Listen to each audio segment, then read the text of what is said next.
ఉప ఎన్నికలకు నోటిఫికేషన్ విడుదలవడంతో నామినేషన్ల పర్వం ఊపందుకుంది. ప్రధాన పార్టీలన్నీ వ్యూహ ప్రతివ్యూహాలతో తలమునకలవుతున్నాయి. అభ్యర్థుల వాడివేడి మాటలతో ఉప ఎన్నికల వేడి రగులుతోంది.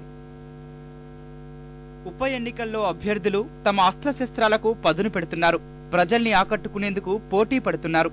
శుక్రవారం సెంటిమెంట్తో పలువురు నిన్న నామినేషన్లు వేశారు. ఆదిలాబాద్ తెరాస అభ్యర్థి జోగు రామన్న దర్గాలో ప్రత్యేక ప్రార్థనలు చేసి నామినేషన్ దాఖలు చేశారు.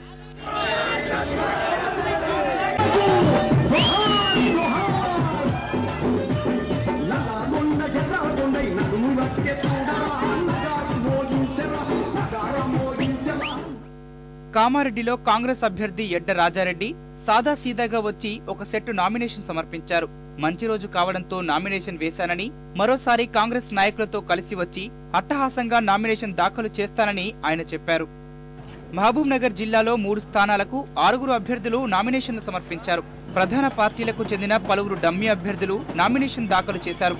నాగర్ కర్నూల్ కాంగ్రెస్ అభ్యర్థిగా దామోదర్ రెడ్డి బి ఫారం సమర్పించగా, మహబూబ్ నగర్ లో కాంగ్రెస్, తెరాస, తెదేపా తరపున డమ్మీ అభ్యర్థులు నామినేషన్లు వేశారు.